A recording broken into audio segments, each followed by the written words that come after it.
Trump के सामने अगर राहुल गांधी होते तो उनके हाथ में पर्ची नहीं होता, और वो ऐसे झुक करके नहीं बैठे होते जैसे जो है वो हमारा मालिक हो। हमारा मालिक नहीं है, वो अमेरिका का राष्ट्रपति है, भारत का राष्ट्रपति नहीं है।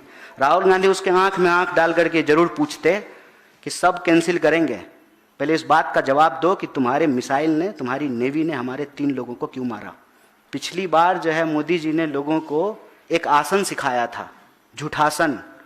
अगली बार प्रधानमंत्री जो है ना इस देश को एक और आसन सिखाएंगे, सरेंडर आसन। अगर सरेंडर आसन जो है पॉलिटिकल मैच्योरिटी है तो बहुत धन्यवाद, ये वही रखें, हमको जरूरत नहीं है। गर्मी और बेशर्मी, किसका डिग्री ज्यादा होगा? गर्मी 45 डिग्री पे है, इनकी बेशर्मी 99 डिग्री पे पहुंच गया है। चौकीदार नहीं है ये पॉकेट मार हैं। प्रधानमंत्री ने कहा था ना हम हार्वर्ड नहीं हार्ड वर्क वाले हैं। क्या उन्होंने शिक्षा व्यवस्था पे मजाक नहीं उड़ाया था? वो उन्होंने कहा था ना कि मैं पढ़ता नहीं हूं, मैं ऐसे देखता हूं, फोटोजेनिक मेमोरी है। कहा था कि नहीं कहा था? विधायक खरीदने वाले चोर को जब आप चाणक्य कहेंगे तो चोरों का मनोबल बढ़ेगा कि नहीं बढ़ेगा? चोरों के बीच में कंपटीशन होगा, जो ज्यादा चोरी करेगा वो उतना बड़ा मंत्री बनेगा।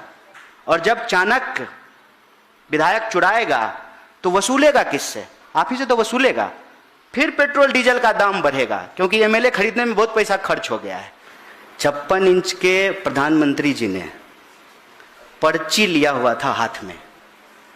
पर्ची वाले प्रधानमंत्री के राज में पर्चा तो लीक होगा, और ये पूरा का पूरा एक मशीन बन गया है।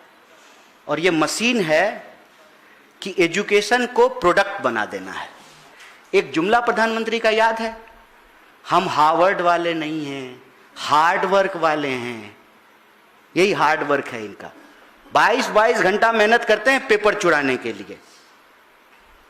जो सरकार वोट चोरी से बनेगी वो पेपर चुराएगी। जिस सरकार में चलाने वाले लोग एजुकेशन का ई नहीं जानते हैं वो ऐसा ही तमाशा और शगुफा छोड़ेंगे। वायुसेना पेपर लेकर के जाएगी, ऐसा लग रहा है जैसे हवाई जहाज से पेपर लीक हो रहा था। फिर क्या कह रहे हैं? टेलीग्राम बैन कर देंगे। मतलब जो पेपर चुरा रहा है उसको ये मालूम नहीं है कि व्हाट्सएप भी है, सिग्नल भी है, एसएमएस से भी भेज सकते हैं, आई मैसेज भी कर सकते हैं, ईमेल भी कर सकते हैं। तो ये तो वही बात हुई ना। गांव में चोरी हुई, दरोगा जो है स्ट्रीट लाइट हटवाने लगा। चोर को पकड़ो ना। और बैन करना है तो एनटीए को बैन करो, जहां से पेपर की चोरी होती है। इस देश के नौजवान इस सरकार की कारस्तानियों पे हंसते हैं, इनका मजाक उड़ाते हैं, और इसकी जो है क्या क्रेडिबिलिटी रह गई है आप सोचिए। हर साल परीक्षा पर चर्चा करके रील बनाने वाले प्रधानमंत्री के मुंह से एक शब्द नहीं निकल रहा है कि सिलेबस में आइंस्टाइन को पायलट बताया जा रहा है, क्वेश्चन पेपर की जगह आंसर पेपर दिया जा रहा है, और कोई ऐसी परीक्षा नहीं है जिसका पेपर लीक नहीं हो रहा हो। इस पूरी की पूरी व्यवस्था पर जब नेता प्रतिपक्ष ने एक स्लाइड जो यहां चल रहा है, एक प्रेजेंटेशन दिया, तो बेशर्मी का नमूना देखिए। भाजपा का हर मंत्री, अव्वल तो इनके बीच में कंपटीशन है, गर्मी और बेशर्मी, किसका डिग्री ज्यादा होगा। गर्मी 45 डिग्री पे है, इनकी बेशर्मी 99 डिग्री पे पहुंच गया है। क्या कह रहे हैं? नीट का एग्जाम है। नीट का एग्जाम नहीं है, नीट का दोबारा एग्जाम है। इतनी भी बोलने की हिम्मत नहीं बची है इनको। नीट का एग्जाम नहीं है, नीट का दोबारा एग्जाम है, और 1 महीना में दूसरी बार एग्जाम है। और यह एग्जाम ठीक से होगा कि नहीं होगा, इसको लेकर के आम लोगों का भरोसा उठ गया है। और आप बैन क्या कर रहे हैं? टेलीग्राम। पेपर लीक कहां से हो रहा है? ब्यूटी पार्लर से। जो टीचर क्वेश्चन सेट कर रहे थे वो set question paper beauty parlour पहुंचा, ब्यूटी पार्लर के माध्यम से फिर स्टूडेंट्स तक पहुंचा, फिर स्टूडेंट के माध्यम से और स्टूडेंट्स के पास पहुंचा। ये पूरा का पूरा शिक्षा को व्यापार बना दिया गया है। शिक्षा जब व्यापार होगा, लोगों का बुनियादी अधिकार नहीं होगा, तो शिक्षा इसी तरीके से खरीदी और बेची जाएगी। और बैन करना है तो एनटीए को बैन कीजिए। अभी आप टेलीग्राम बैन कर रहे हैं, कल को व्हाट्सएप बैन करेंगे, क्या अगले दिन आप इंटरनेट बैन करेंगे? समस्या की जड़ यह है कि पेपर लीक एनटीए की वजह से हो रहा है। एनटीए को बैन कीजिए और पेपर लीक के जो दोषी हैं उस दोषियों पे सख्त कार्रवाई कीजिए।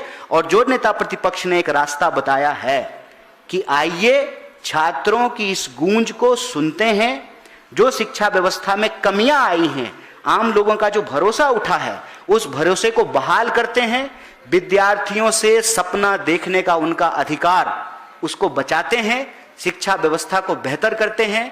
प्रधानमंत्री का भाषण सुने हैं कई बार, इतिहास का कितना ज्ञान है उनको, टेलीप्रॉम्प्टर लगा करके झूठ बोलते हैं, किसी को किसी के साथ बिठा देते हैं, कबीर को नानक के साथ बिठा देते हैं, ये इतिहास आपने सुना है।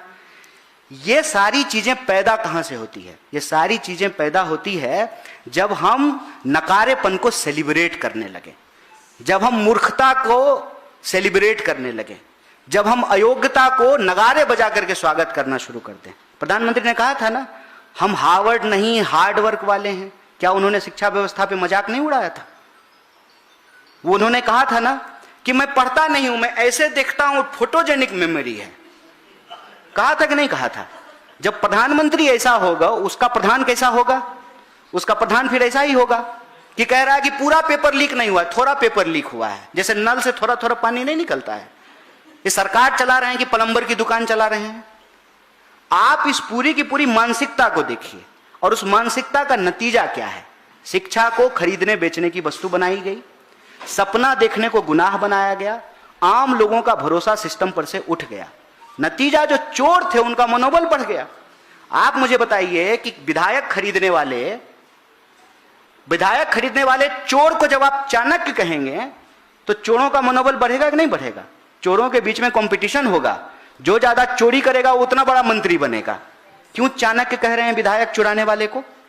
और जब चाणक्य विधायक चुराएगा तो वसूलेगा किससे? आप ही से तो वसूलेगा।